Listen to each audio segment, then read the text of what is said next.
Kesempatan ini akan saya lanjutkan difusi molekuler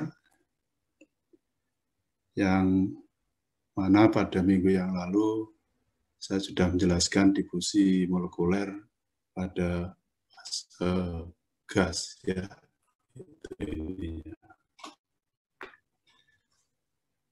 Satu hal penting yang perlu juga kita ketahui adalah bagaimana mengukur koefisien difusi gas ya, itu. Atau paling nggak tahu bagaimana cara mengukurnya,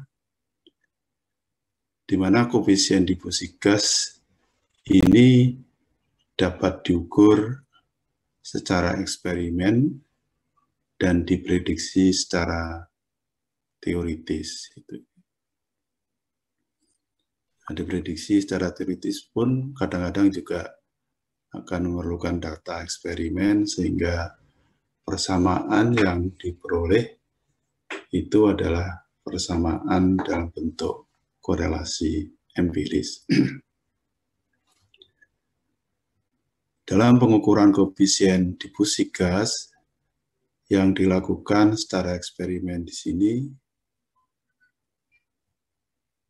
kita bisa melakukan dengan cara yang sederhana maupun cara yang khusus, dalam arti adalah untuk memberikan hasil pengukuran yang lebih presisi atau dengan akurasi yang lebih baik daripada cara-cara yang sederhana ini. Namun demikian, kalau kita bisa melakukan dengan cara sederhana, dengan kehati-hatian, artinya dengan ketelitian, ya ininya.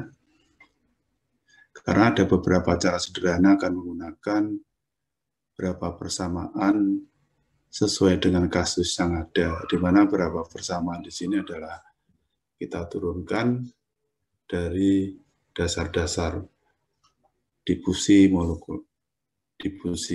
molekuler itu ya. Nah, di mana hasil eksperimen bisa kita dapatkan dalam bentuk data difusivitas pada beberapa buku atau textbook ya, atau handbook. Ada beberapa yang bisa kita dapatkan pada buku yang sering kita gunakan, Transport Processes dan Unit Operation dari Jean Koples ya. Ada juga di buku Proses Perpindahan sebagian. Mungkin yang lebih lengkap bisa kalian lihat di buku Perry ya, Chemical Engineering Handbook, dan juga ada dari buku The Properties of Gases and Liquid dari Reid ya. Nah, di sana barangkali sudah tersedia beberapa data difusivitas dari bermacam-macam zat atau senyawa, baik dalam fase gas, liquid, maupun padat.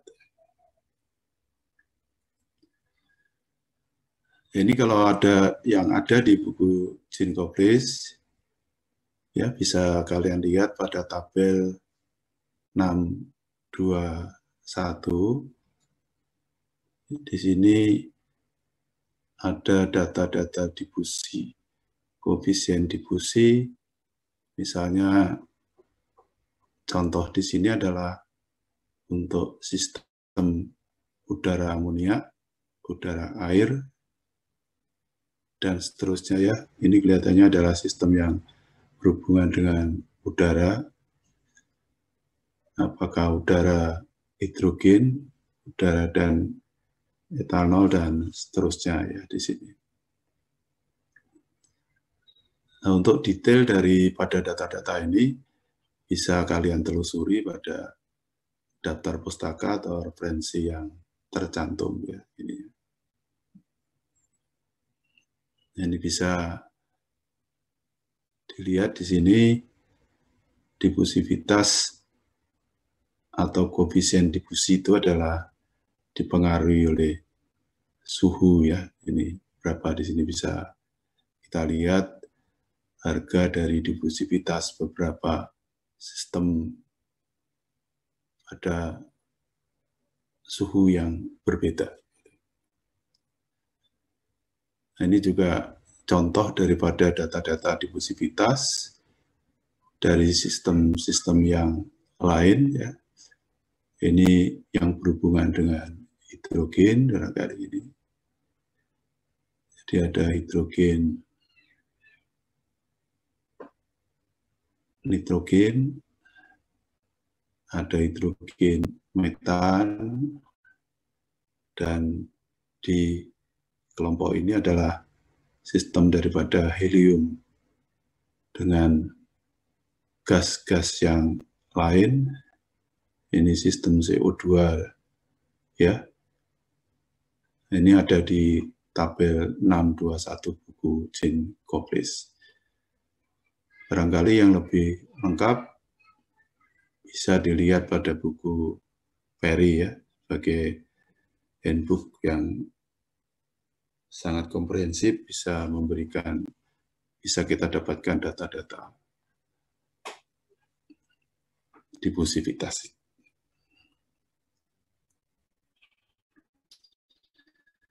Kemudian bagaimana cara mengukur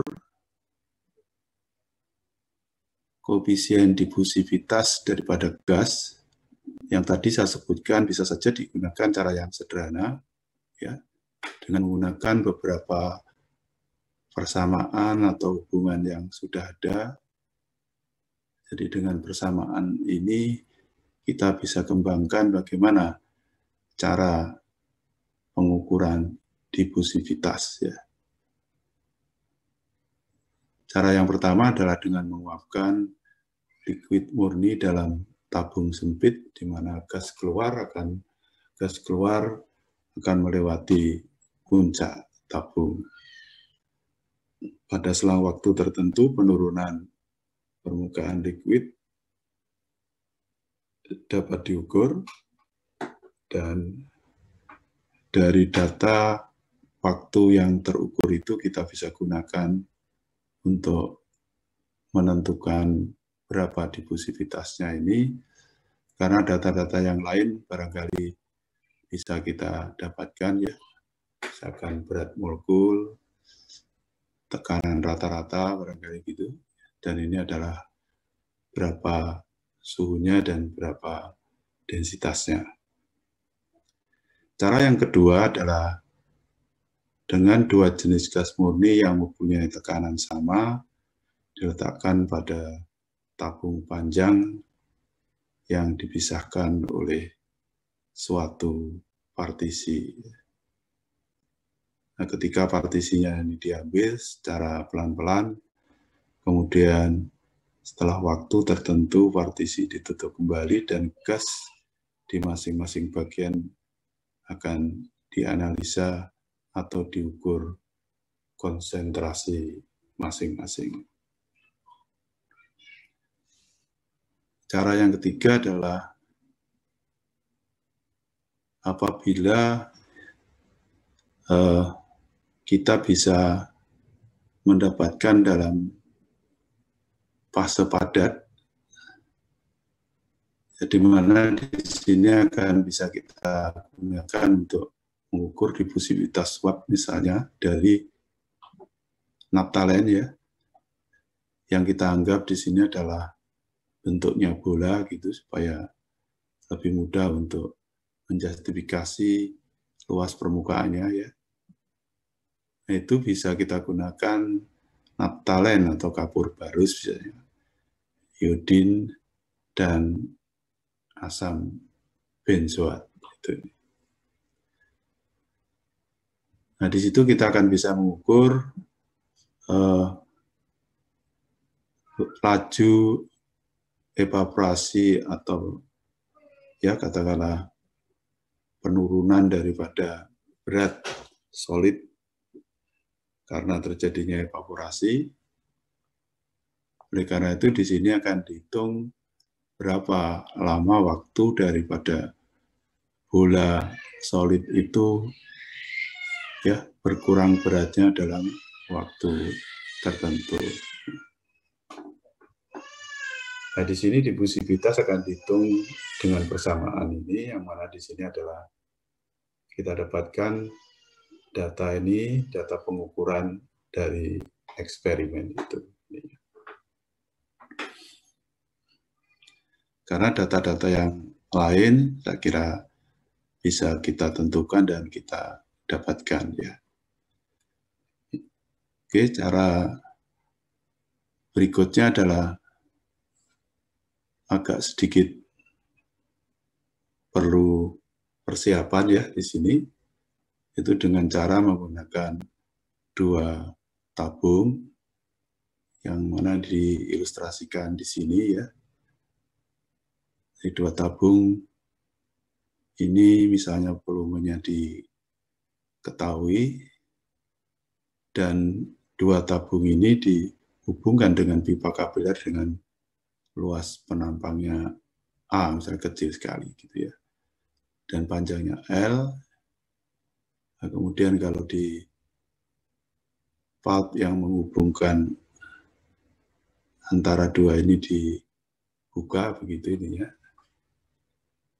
Yang kemudian akan diukur kembali setelah ditutup atau sudah keadaannya setimbang antara pada volume pada B2 atau pada tabung 1 dan tabung 2 ya gitu ini.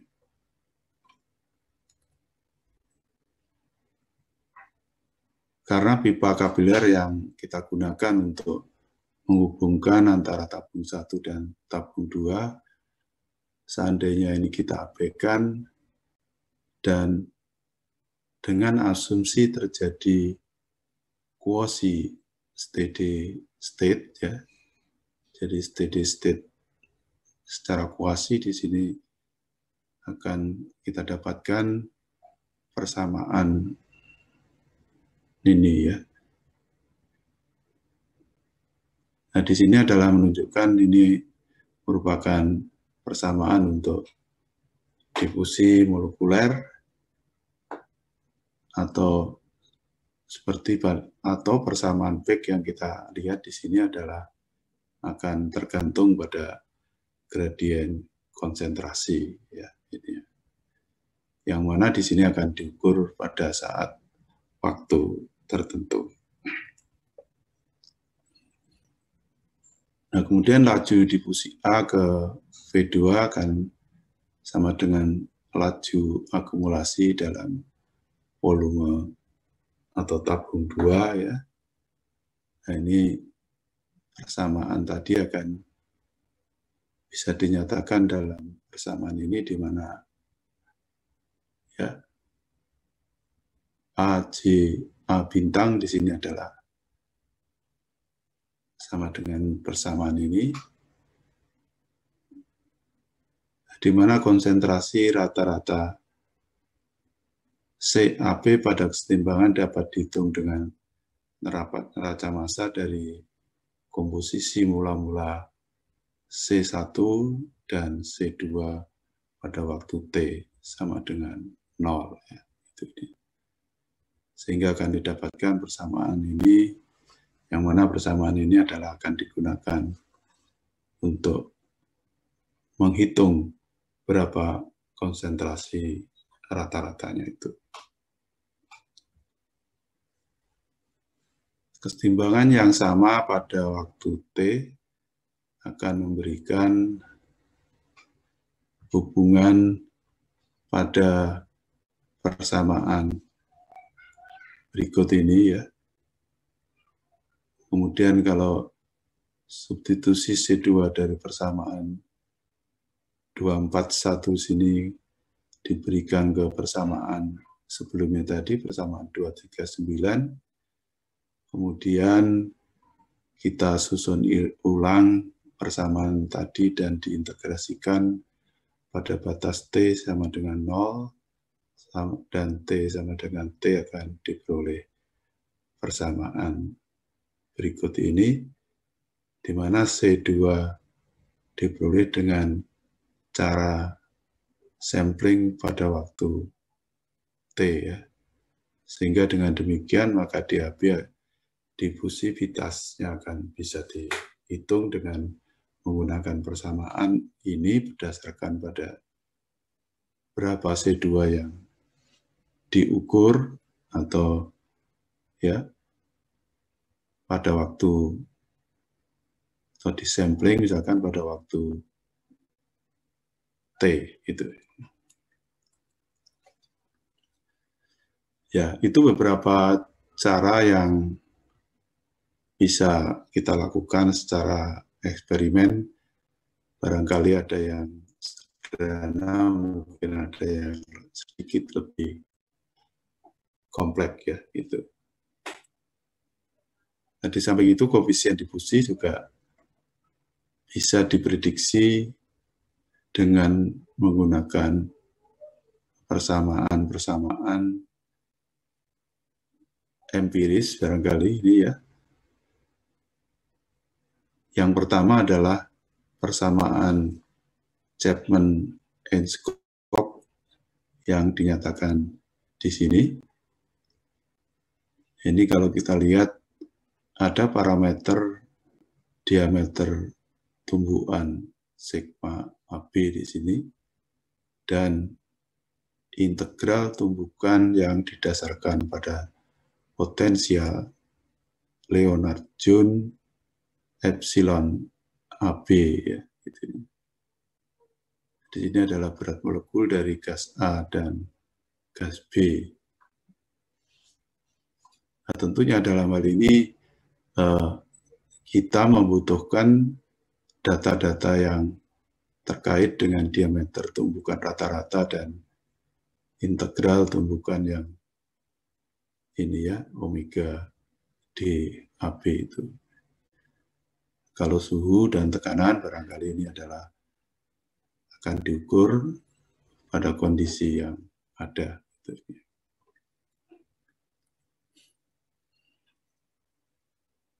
Sigma AB sebagai diameter tumbukan rata-rata di sini akan diperoleh dengan persamaan ini ya. Jadi ini adalah diameter tumbukan untuk A, ini adalah diameter tumbukan untuk B. Data-data ini, diameter tumbukan ini pada beberapa senyawa dapat dilihat pada tabel 4.2 buku proses perpindahan. Ya, nanti mohon dicek apakah betul pada halaman 92. Nah, kemudian integral tumbukan omega DAB ini merupakan fungsi dari potensial Jones rata-rata ya. Ini bisa dilihat pada tabel 43 buku proses perpindahan pada halaman 93 itu ini. Sedangkan epsilon AB rata-rata di sini adalah diperoleh dari harga Leonard, potensial Leonard-Jones ya, masing-masing senyawa dengan persamaan berikut ini. Jadi potensial Leonard-Jones rata-rata epsilon AB ini adalah sama dengan akar daripada untuk A dan B ya. Jadi potensial Leonard-Jones A dan B. Ya, yang sudah ada buku, punya buku nanti bisa dilihat pada halaman 92 dan 93 untuk melihat berapa diameter tumbukan rata-rata dan nanti juga akan digunakan untuk menentukan integral tumbukan omega DAB ini dengan memperhatikan data-data yang ada pada atau menggunakan data-data yang ada pada tabel 43 buku proses perpindahan. Ya. Kemudian ada persamaan lain yang dikembangkan oleh Fuller ya ininya. Ini juga ada data yang perlu disediakan, yaitu jumlah volume struktural karena dilihat pada persamaan ini ya. Jadi sigma theta A ini adalah menunjukkan jumlah volume struktural. Itu tentunya datanya harus tersedia untuk beberapa gas. Kemudian ini ada contoh soal, nanti bisa diperhatikan ya, dikaji, yaitu untuk menentukan estimasi daripada difusivitas butanol ya, ini melalui ya sistem butanol udara ya, itu ini ya. Oke. Ya, baik, berikutnya adalah difusi dalam fase liquid. Jadi yang untuk difusi dalam fase gas tadi sudah sampai pada bagaimana mengukur atau menentukan difusivitasnya. Kemudian di sini dilanjutkan difusi dalam fase liquid. Nah, kita tahu difusi molekuler dalam fase liquid itu bisa kita jumpai aplikasinya. Misalnya saja adalah proses ekstraksi liquid-liquid ya. Jadi ekstraksi dengan menggunakan suatu solvent tertentu. Kemudian bisa kita jumpai di dalam unit operation absorpsi dan distilasi, di mana pada distilasi di sini adalah terjadi difusi molekuler liquida yang disertai dengan perubahan fase ya, gitu. Karena liquid di sini adalah mempunyai molekul yang lebih besar, artinya kerapatan molekulnya lebih besar, maka laju difusi molekuler dalam fase liquid tentunya akan relatif lebih lambat dibandingkan dalam fase gas. Ya. Diperkirakan difusi fase gas di sini bisa sebanding dengan 10⁵ difusivitas liquid. Meskipun demikian, fluksi difusi dalam fase gas ternyata hanya 100 kali lebih cepat daripada fluksi difusi dalam fase liquid. Karena molekul-molekul liquid lebih rapat, maka adanya gaya atraktif antara molekul atau atraktif force antara molekul menjadi dominan pada peristiwa difusi molekuler dalam liquid ya. Di mana perbedaan penting antara difusi dalam liquid dan difusi dalam gas adalah bahwa difusi liquid sangat tergantung pada konsentrasi komponen ya. Kalau gas bisa saja tergantung pada tekanan ya ininya. Kalau liquid hanya tergantung pada konsentrasi komponen.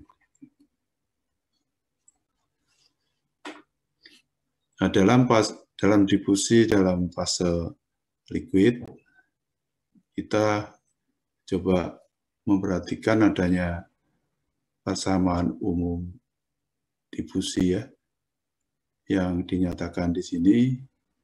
Tentu di sini adalah yang bentuk difusi molekuler, di sini bisa saja adalah difusi secara konveksi, namun biasanya akan dominan yang difusi secara molekuler itu.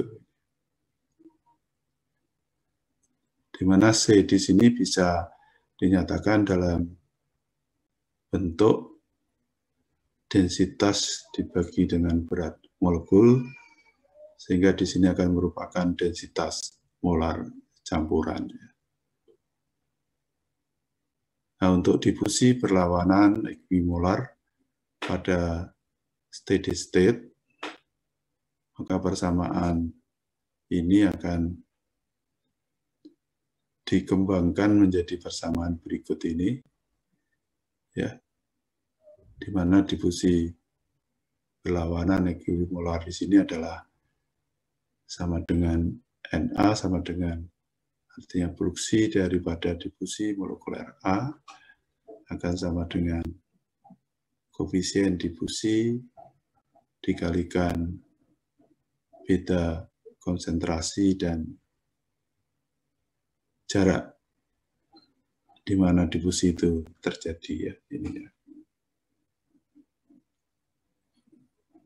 Nah, di mana persamaan ini juga akan bisa dinyatakan dalam persamaan berikut ini apabila untuk konsentrasinya adalah dinyatakan dalam konsentrasi rata-rata, ya, itu.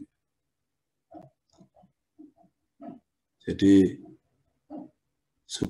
parameter yang ada di sini, ya, kalau kita lihat di sini adalah merupakan konsentrasi A pada titik 1 dan 2, CA1 dan CA2, atau bisa dinyatakan dalam bentuk fraksi mol A pada titik 1 dan titik 2. Itu ini.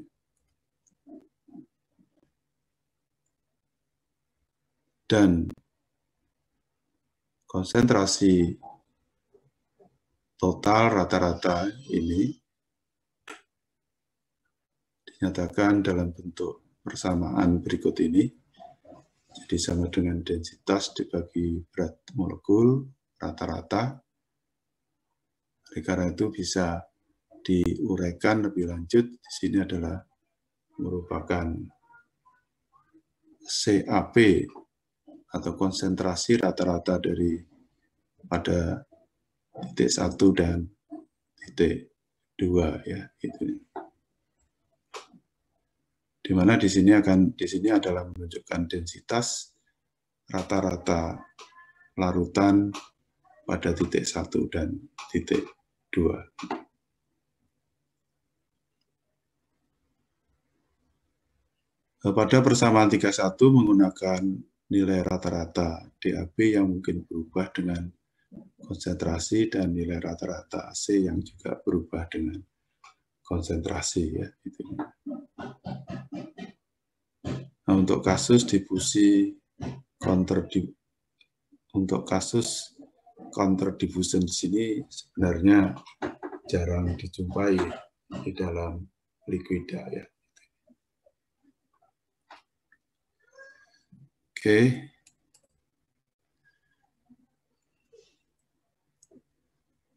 Kemudian kasus penting difusi dalam liquida adalah ekstraksi liquid, di mana bila solut A berdifusi melalui pelarut B non-diffusing atau stagnan, ya.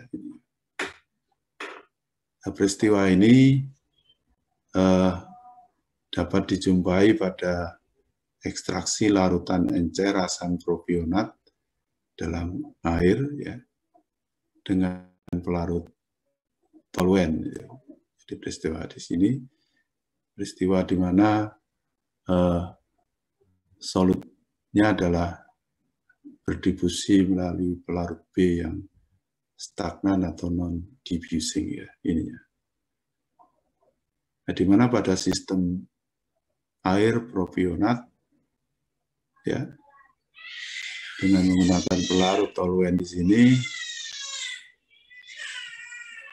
asam propionat akan berdifusi melalui air sebagai non-diffusing, kemudian asam propionat berdifusi melalui interface atau boundary atau interface dari air dan toluen. Nah, kemudian setelah melewati interface, kemudian asam propionat di sini akan berdifusi ke toluen. Itu kalau terjadi pada difusi suatu zat melalui pelarut yang stagnan atau non-diffusing itu. Nah, kemudian interface air dan toluen di sini dapat menjadi suatu penghalang, artinya akan menjadi suatu penghalang, hambatan terhadap difusi B, Oleh karena itu di sini difusinya adalah NB-nya adalah sama dengan 0, sehingga persamaan tadi bila NB sama dengan 0 di sini akan bisa kita selesaikan lebih lanjut ininya, sehingga nanti kan kita dapatkan persamaan berikut ini kalau itu diintegrasikan pada batas-batas integral yang ada, dan persamaan ini kalau dikalikan dengan ini beta fraksi yang konsentrasi yang dinyatakan dalam fraksi di sini, maka akan kita dapatkan bentuk persamaan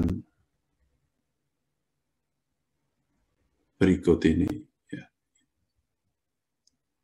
Jadi kita turunkan lebih lanjut tadi dari persamaan yang ada tadi,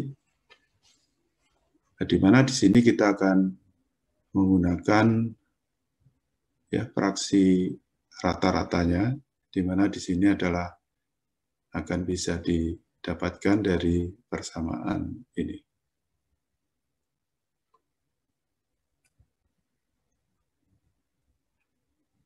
Nah, untuk larutan encer di mana fraksi rata-ratanya itu akan mendekati sama dengan 0 dan konsentrasinya adalah konstan, maka persamaan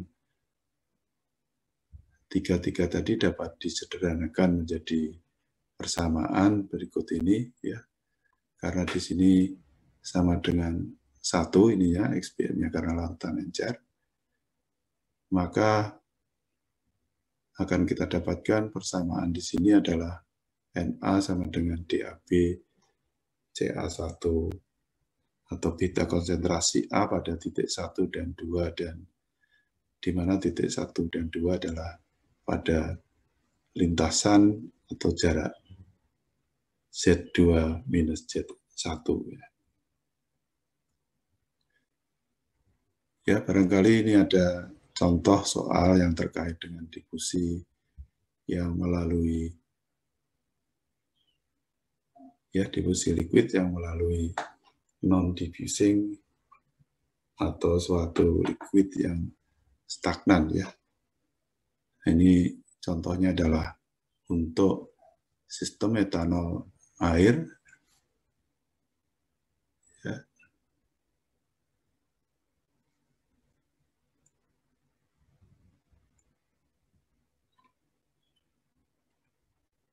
Oke.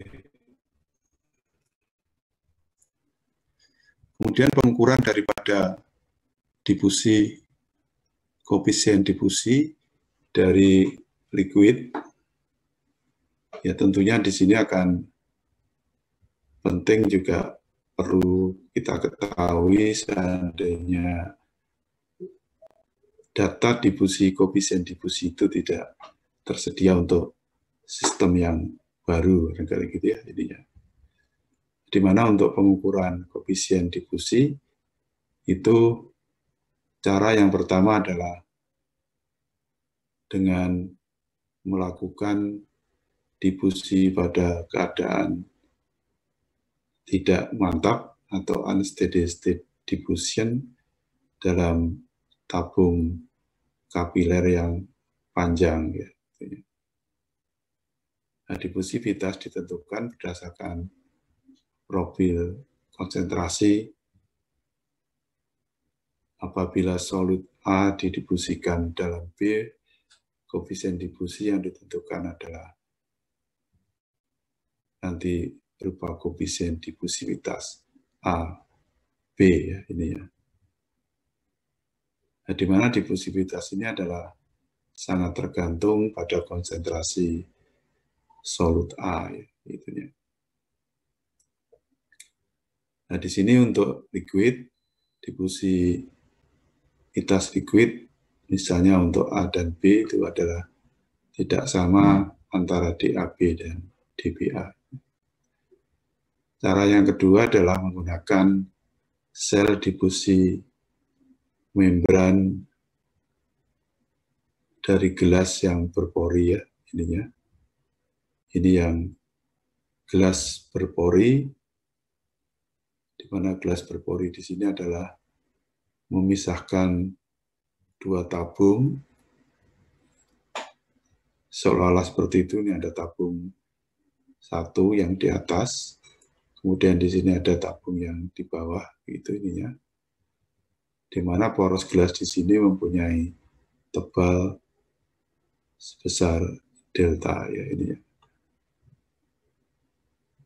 Fraksi rongga membran ya sebesar epsilon dan panjang difusi efektifnya oleh karena itu akan sama dengan tau kali tebalnya, tau kali delta, di mana tau di sendiri adalah disebut dengan tortuositas ya. Artinya ada rongga yang berliku-liku kira-kira, akibat di sini adalah dibentuk dari poros gelas ya. Dalam arti kalau ada fluida yang melewati poros gelas di sini, panjang lintasannya adalah tidak sama dengan delta ya, itu ini.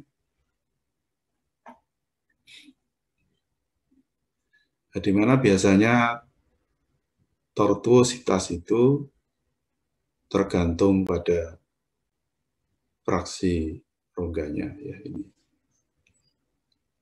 Ini kita lihat bahwa ada larutan encer dan larutan yang lebih pekat ya, yang encer di bawah, yang pekat di yang encer di atas, yang pekat di bawah ya ininya.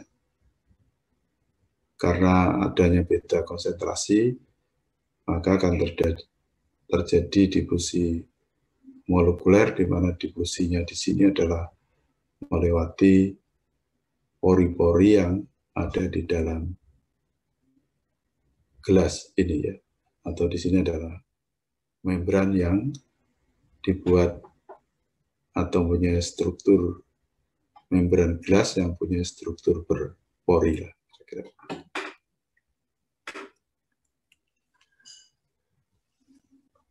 Nah, di sini ada supaya konsentrasinya mungkin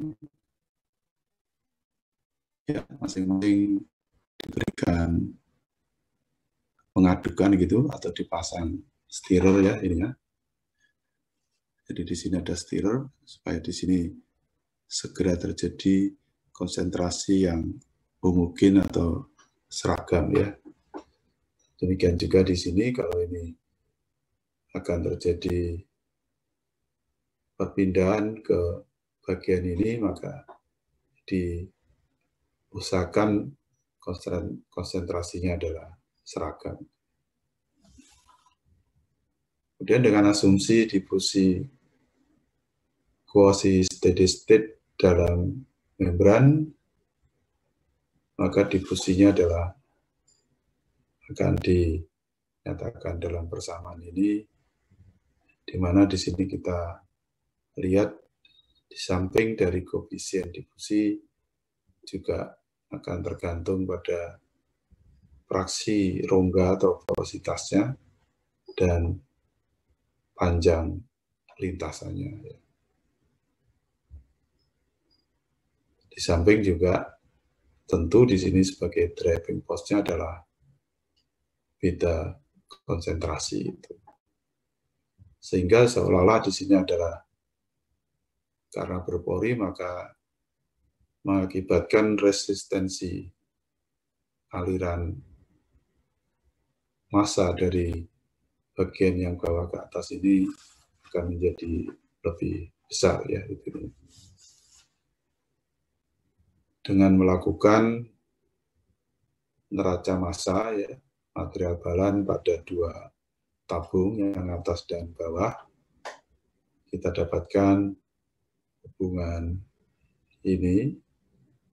Di sini akan menunjukkan 2 epsilon A per tau dV, ini adalah merupakan konstanta sel yang dapat ditentukan dengan menggunakan solut yang diketahui difusivitasnya.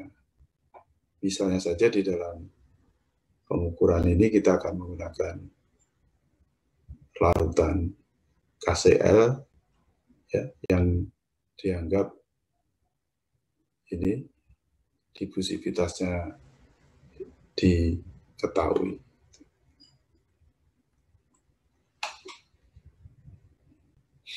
Kemudian data-data eksperimen difusivitas likuida ini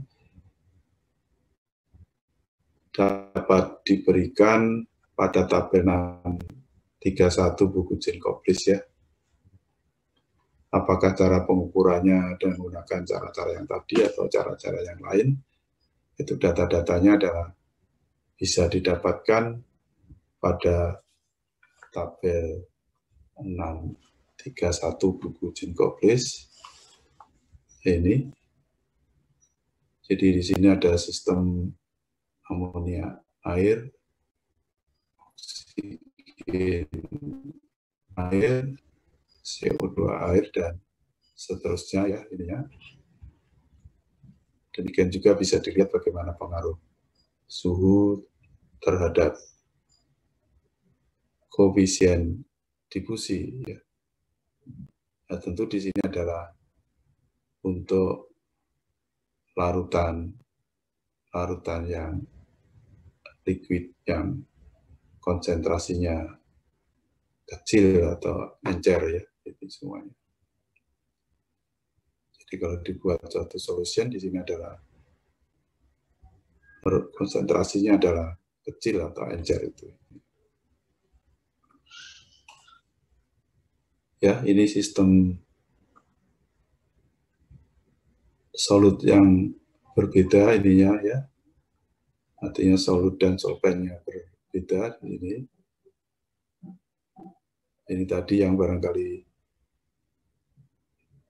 disebutkan tadi bahwa di sini adalah ada contoh cara pengukuran tadi dianggap difusivitasnya diketahui untuk KCl ya itu.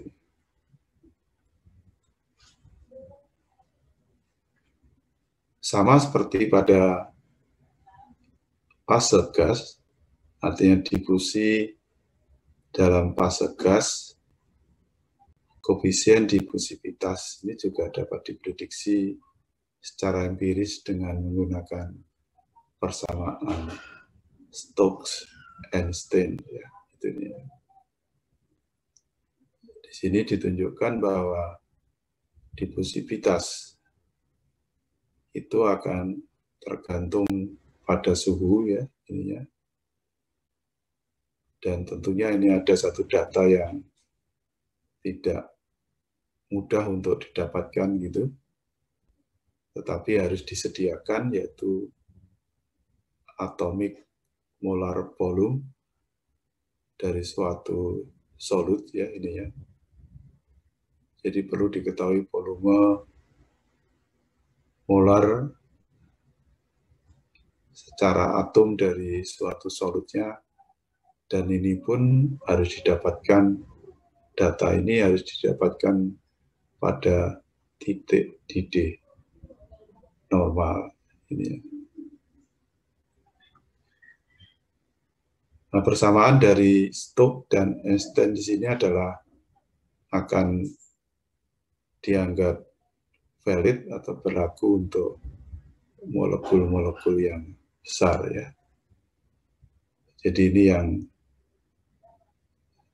bisa kita perhatikan kalau molekul-molekul yang besar kita bisa menggunakan persamaan Stokes-Einstein ini karena hasil dari pengukurannya nanti atau dari perhitungan secara dengan menggunakan persamaan empiris tadi akan lebih teliti apabila atomic volumenya, atomic molar volumenya adalah lebih besar daripada 0,5 meter kubik per kilomol ya itu. Nah, dengan mengetahui bahwa kalau ini sebesar ini kita bisa mengasumsikan bahwa harga DAB, harga koefisien difusi yang kita prediksi itu adalah mendekati akurat atau mendekati teliti lah kira-kira itu.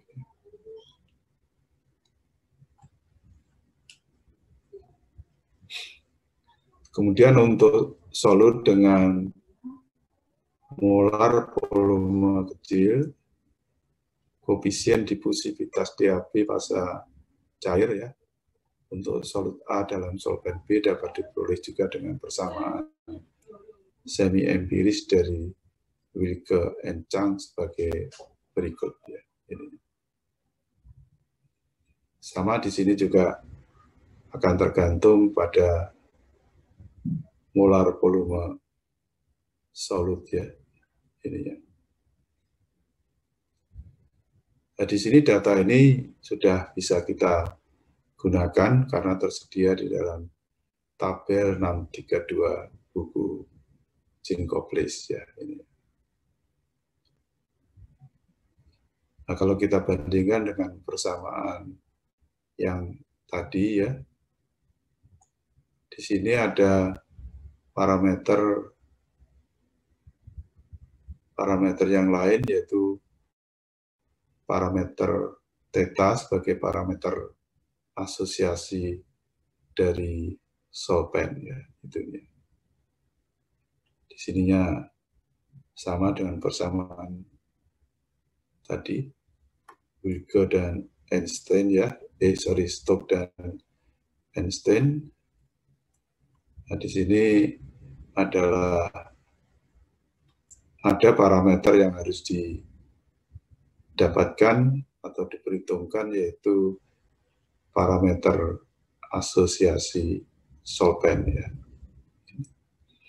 Ini ada beberapa data dari harga theta untuk air adalah 2,6, untuk metanol 1,9, untuk etanol 1,5 dan untuk benzen adalah 1 ya. Ya nanti mohon bisa dicek di tabel 32 buku Jinkoplis ya, atau ini mungkin ya. Nah, ini. Jadi harga tetanya bisa didapat di sini ya, atomic volumenya. Ini tentunya juga tidak mudah untuk melakukannya karena juga secara rinci di sini disebutkan juga ya meskipun atomik gitu, apakah dia berada dalam senyawa atau unsur ya kira-kira gitu ini. Ya ini aja juga bisa dilihat di sini. Ya. Oksigen misalkan atomiknya kalau itu berdiri sendiri barangkali ini ya, tetapi setelah dalam bentuk di mana dia terikat dalam suatu senyawa, maka atomic volume-nya juga akan berubah ya itunya. Di samping itu juga ya sambungan daripada tabel tadi, di sini juga untuk N misalnya gitu ya, itu juga akan bisa kita harus dilihat apakah dia ya terikat ganda atau ya sebagai dalam bentuk primary amin, dan seterusnya di sini adalah untuk unsur-unsur atau senyawa dari beberapa zat ya ini ya. Jadi mulai dari ini unsur berikut ini sampai ke yang berupa senyawa sederhana, misalnya saja adalah SO2, H2O dan sebagainya untuk atomic volume atau data harga data atau data daripada atomic volume-nya ya. Oke. Ya, yang terakhir adalah difusi dalam fasa padat ini ya. Nah, difusi dalam fasa padat ini akan bisa dilihat pada proses leaching bahan makanan misalnya ya. Proses leaching logam mulia gitu ya. Atau bisa kita lihat bagaimana terjadinya proses pengeringan, drying pada pengolahan kayu misalnya gitu ya, di mana biasanya ada proses pengeringan supaya kayu tersebut menjadi berkualitas. Bisa juga misalnya terjadi bagaimana pengeringan yang terjadi pada garam atau bahan makanan yang lain. Nah, di mana difusi dalam fasa padat itu difusinya tergantung pada struktur zat padat. Difusi yang dianggap tidak tergantung pada struktur zat padat. Secara sederhana yang dalam hal ini adalah kita lihat kalau dianggap tergantung pada struktur zat padat, berarti strukturnya adalah berpori itu.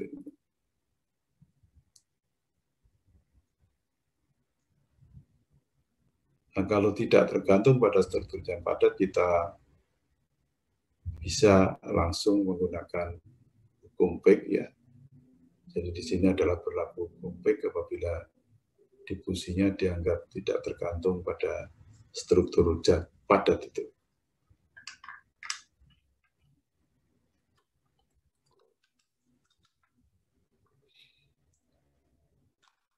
Apabila difusi tak terpengaruh oleh struktur zat padat atau tak tergantung daripada struktur zat padat, maka fluksi difusinya adalah dapat dinyatakan ya,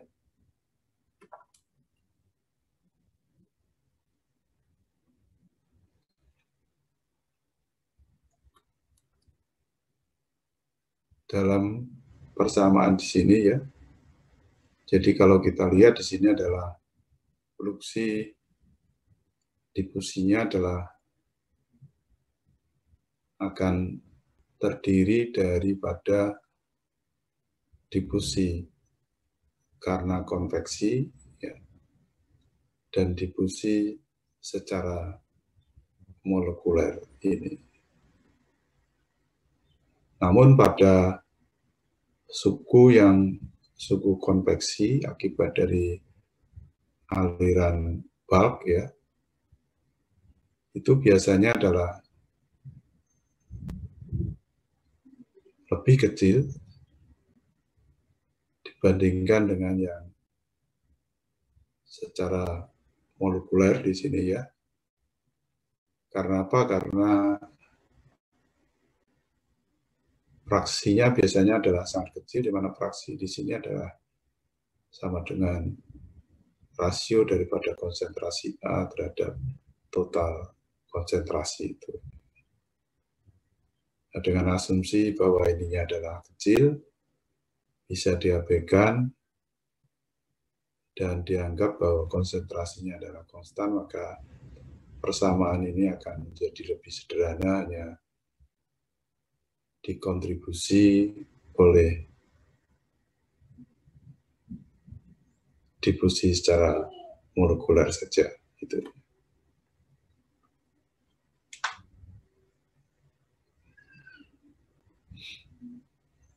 Apabila dianggap bahwa luas permukaannya konstan, ya, difusinya itu akan melalui luas permukaan yang konstan. Apabila diintegrasi akan kita dapatkan persamaan ini. Dan apabila permukaannya tak konstan, misalnya dindingnya adalah berbentuk silinder yang berbeda pada posisi ketika R-nya adalah sama dengan R1, ini adalah inner radius, dan R2 di sini adalah outer radius, gitu ininya. Sehingga kalau untuk luas permukaan difusi tak konstan, maka persamaan ini akan menjadi ini ya. Di mana di sini nanti adalah akan digunakan ya luas permukaan rata-rata ini, kira-kira gitu.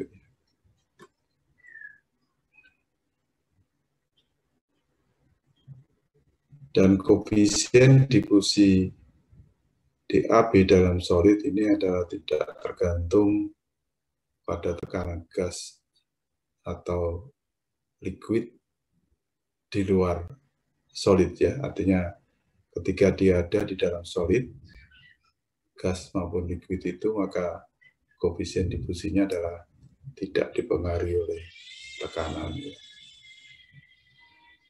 Misalnya bila gas A di luar bidang datar solid dan berdifusi melalui solid tersebut, maka besarnya koefisien difusinya adalah tidak tergantung pada tekanan parsial ya pada permukaan solid. Tetapi kelarutan suatu gas A dalam solid tersebut akan berbanding langsung terhadap tekanan parsial A. Ini. Jadi di sini misalnya adalah berdasarkan pada hukum Henry, kelarutan O2 dalam air akan berbanding langsung dengan tekanan parsial O2 dalam O2 ya. Nah, kemudian data kelarutan gas dalam zat padat ini sering diperlukan untuk menyelesaikan difusi gas dalam solid. Oleh karena itu, yang diperlukan adalah kelarutan gas A dalam solid. Ya. Ini biasanya akan dinyatakan dalam rasio daripada volume solid pada kondisi standar ya, temperatur dan tekanan, kemudian dibagi dengan volume daripada solid dan tekanan parsial daripada A. Ya, ini. Jadi S di sini adalah menyatakan kelarutan A dalam solid dalam bentuk ini. Nah, kemudian untuk mengkonversi ini menjadi CA, jadi dikonsentrasi dalam solid, maka akan bisa menggunakan data S di sini, yaitu di mana CA di sini adalah sama dengan ini ya. Jadi ini adalah ini tadi, meter kubik solidan per meter kubik solid per meter kubik solid ya ininya. Jadi dengan merubah mengkonversi menjadi CA, nah di sini adalah yaitu konsentrasi dalam solid, itu akan CA akan sama dengan ini ya. Jadi CA sama dengan S kali parsial pressure A dikalikan 22 ini dan seterusnya, atau juga kurang lebih sama kalau dinyatakan dalam sistem CGS ya ini. Sekarang dengan dalam bentuk CA diharapkan di sini akan lebih mudah penyelesaian dari permasalahan-permasalahan yang barangkali nanti akan dijumpai dibandingkan kalau kita akan menggunakan data S sebagai rasio volume solid dibagi dengan volume padatan dan tekanan parsial. Ya, barangkali ini ada contoh soal yang terkait dengan difusi pada fase padat ya, solid, yaitu ketika difusi dari hidrogen melalui membran neopren ya. Ini barangkali pada proses pembuatan karet ya. Data difusi H2 di sini hidrogen itu adalah menjadi penting gitu kira-kira. Oke.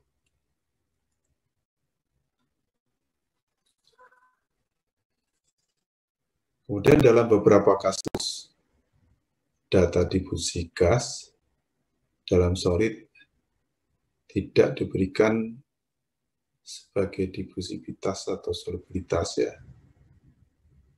Mungkin karena kesulitan untuk mendapatkan data-data difusivitas dan solubilitas tersebut ya ininya. Oleh karena itu akan menggunakan data permeabilitas itu ya. Di mana permeabilitas di situ adalah menunjukkan berapa meter kubik solid gas pada keadaan standar ya yang dapat berdifusi per detik per meter persegi luas penampang melalui padatan yang tebalnya 1 meter di bawah beda tekanan 1 atmosfer gitu ya.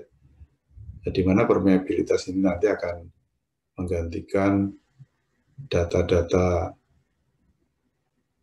ini ya, difusivitas dan solubilitas itu. Di mana kalau permeabilitas ini dihubungkan dengan persamaan Fick ya, itu ini ya. Ya, ini adalah persamaan atau hukum Fick. Ini tadi yang kita dapatkan di mana A, apa itu CA, konsentrasinya adalah, atau tadi yang S yang merupakan rasio dari volume solid terhadap volume padatan ya ininya.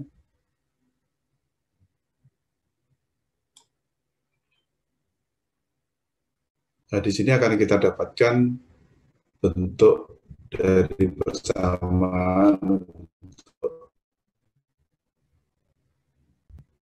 difusi ya ininya dengan menggunakan data permeabilitasnya nanti ya. Jadi dengan menggunakan permeabilitas itu dapat dinyatakan ya persamaan ini adalah dapat dinyatakan dalam bentuk permeabilitas di sini. Nah, di mana PM di sini, permeabilitas itu adalah sama dengan difusivitas dikalikan dengan S, di mana S di sini adalah merupakan rasio dari volume solut per volume solid dan tekanan, ya. Ini ya. Bisa juga dinyatakan dalam satuan yang lain di sini, ya. Dimana kalau ya ini betulnya hanya masalah sistem satuannya, dimana kalau PM aksen di sini adalah akan pada satuan ya CGS gitu, oleh karena itu PM di sini akan sama dengan 10 pangkat minus 4 dari ini, ya. Gitu.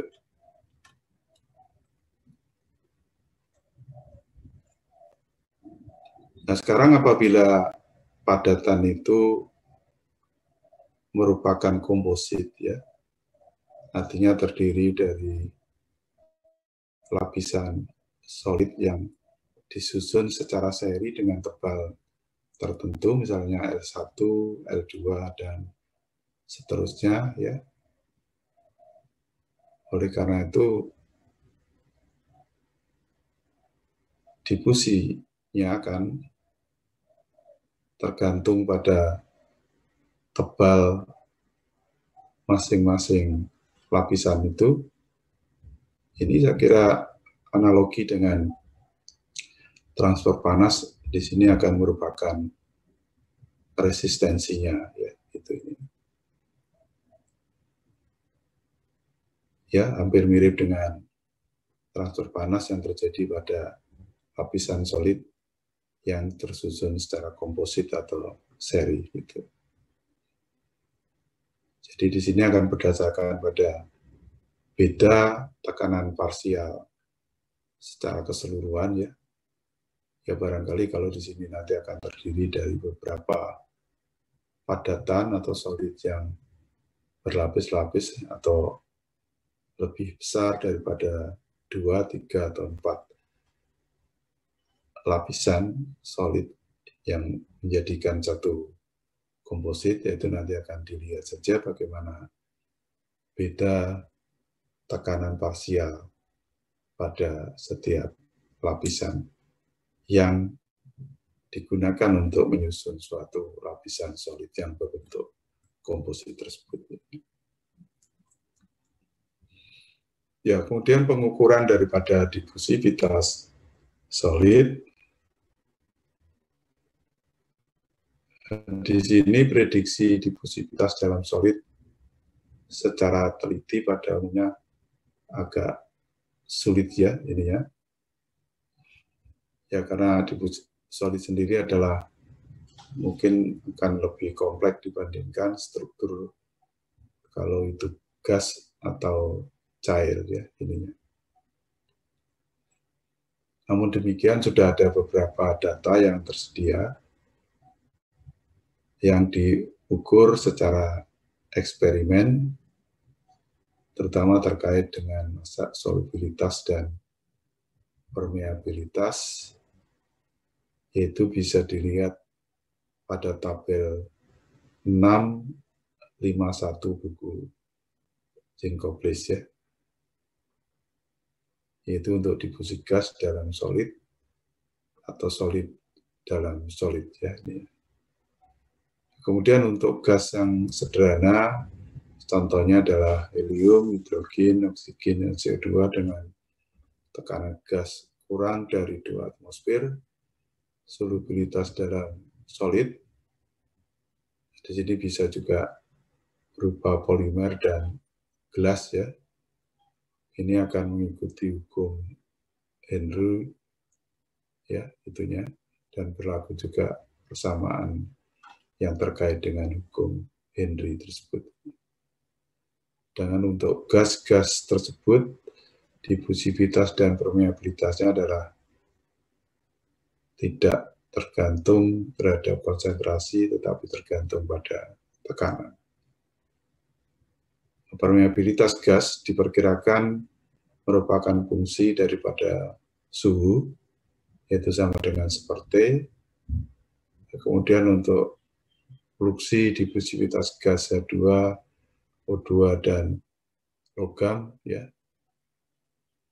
Ni, Cd, Pt, dan seterusnya akan sebanding dengan akar tekanan parsial 1 dikurangi dengan parsial akar tekanan parsial pada titik 2.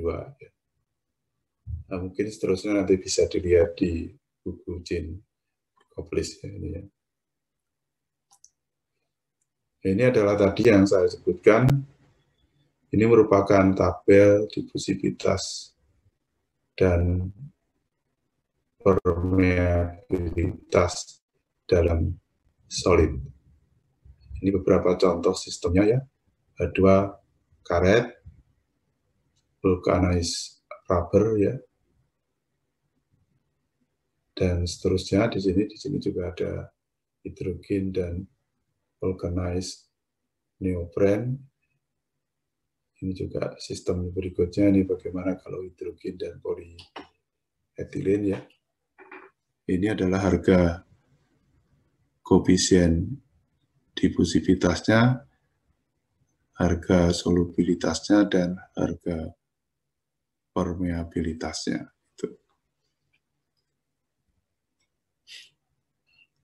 Ini ada beberapa data, beberapa sistem yang ada data koefisien difusinya, koefisien difusivitasnya, ya. Tapi juga ada yang tidak atau belum ada data koefisien difusinya. Tetapi di sini kita bisa mendapatkan data daripada permeabilitas dari sistem-sistem yang tidak ada data koefisien difusinya, tapi ada data permeabilitasnya itu. Sehingga dengan demikian barangkali ini akan bisa digunakan untuk menyelesaikan difusi dalam fase padat itu. Oke. Kemudian difusi melalui solid berpori. Artinya di sini adalah berongga, ya, yang tadi juga sudah saya sebut-sebut. Bagaimana kalau dalam pengukuran difusivitas cairan menggunakan poros gelas, ya, sudah saya singgung di sana. Ini bisa dibayangkan bahwa solid berpori di sini adalah tersusun dari partikel-partikel begitu, ya, yang dibentuk atau disusun menjadi suatu bed atau unggun begitu ini. Sehingga dengan demikian maka adanya solid seperti ini, ya, itu akan mempengaruhi difusi itu. Jadi kalau tidak ada solid partikel, ya, ini misalnya saja di sini kita coba untuk rongganya adalah kosong, ya. Jadi tidak ada ini. Maka kalau kita menggunakan konsentrasi garam pada titik 1 dan 2, ya, maka konsentrasi garam tersebut adalah Ca1 dan Ca2 pada titik 2 itu. Nah, kalau kita lihat garam tersebut adalah akan berdifusi melewati air yang ada di dalam rongga ini melalui lintasan yang berkelok-kelok, ya, kira-kira gitu. Tortuous bed itu adalah lintasan yang berkelok-kelok dalam arti bahwa panjang lintasan itu adalah akan lebih besar daripada panjang yang ditunjukkan di sini, yaitu Z2 minus Z1. Ya. Ini panjang lintasan difusinya adalah, oleh karena itu sama dengan tortuositas dikalikan beda atau panjang antara titik 1 dan titik 2 tersebut.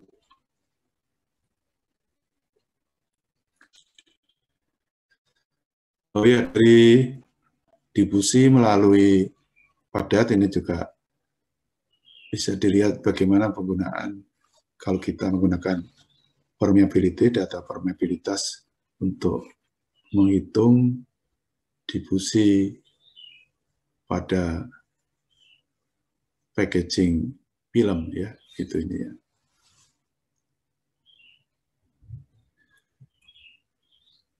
Ya, kemudian selanjutnya yang untuk ini berpori ini. Jadi dengan demikian luas penampang solut tersebut berdifusi menjadi kecil, ya. Jadi luas penampang solut terjadinya difusi akan menjadi lebih kecil karena adanya partikel-partikel padat di mana luas penampangnya di sini akan menjadi lebih kecil karena harga fraksi rongga di sini akan selalu lebih kecil daripada 1 gitu. Jadi epsilon fraksi rongga 1 kalau kosong tidak ada isinya, tetapi akan lebih kecil daripada 1 atau disebut dengan porositas atau fraksi rongga itu. Yang mana untuk larutan encer difusi garam dalam air pada steady state, ya, maka untuk difusinya akan dinyatakan dalam persamaan ini. Jadi akan tergantung pada berapa besarnya fraksi rongga, ya, berapa besarnya tortuositas ini.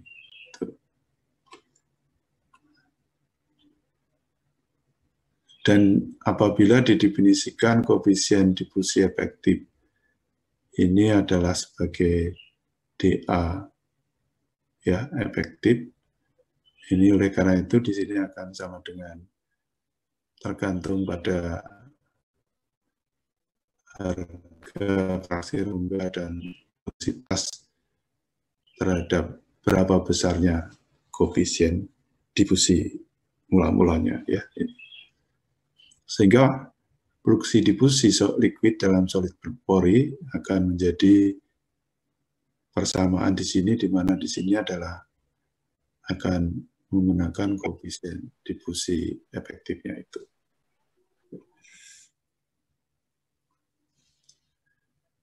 Ya, kemudian apabila pori diisi dengan gas, maka produksi difusi gas dalam liquid berpori akan ditunjukkan di dalam persamaan ini. Karena gas kita akan bisa menggunakan konsentrasi, ya, digantikan dengan berapa tekanan parsial masing-masing itu. Nah, ini yang perlu diketahui bahwa harga tortuositas tau tadi adalah perlu kita dapatkan, ya. Itu bisa diukur barangkali secara eksperimen. Namun di sini ada korelasi empiris yang menghubungkan antara tortuositas dan fraksi rongga pada bed dari bermacam-macam media berpori, ya.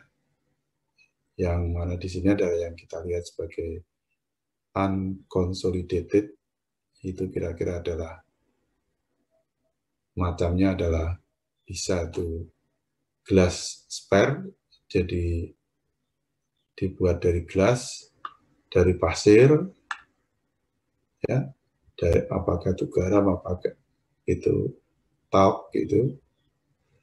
Itu hubungannya nanti akan bisa didapatkan di sini, karena yang bisa dengan mudah diukur itu adalah porositasnya, fraksi rongganya. Kalau tortuositasnya itu tidak mudah untuk dapat diukur ya. Tetapi ini barangkali data ini bisa digunakan kalau porositasnya 0,2, tortuositasnya kurang lebih 2. Kalau porositasnya 0,6, tortuositasnya 1,65.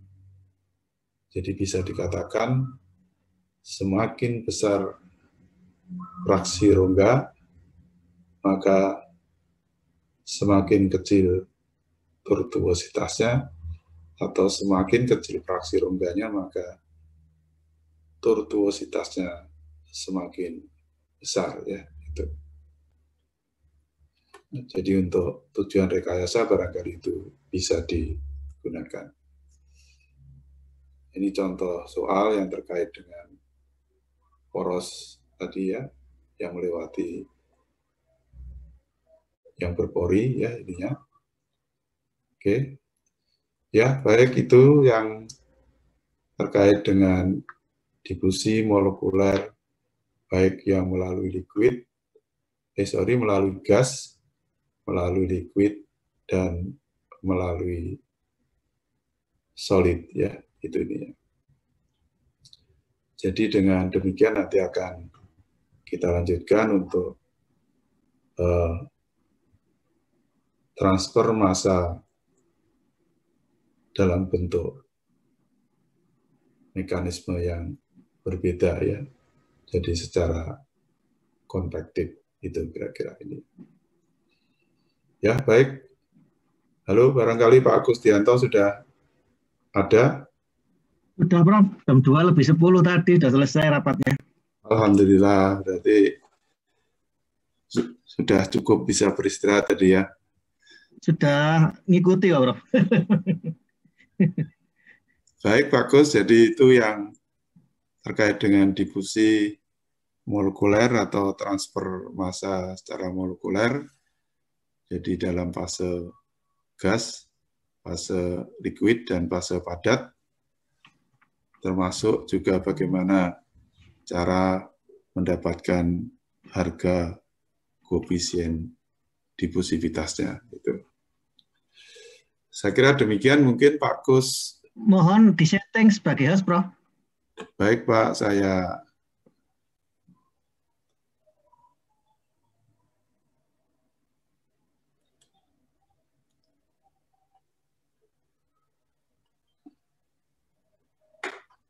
ya, baik Pak Kus sudah menjadi host. Iya, Prof. Terima kasih.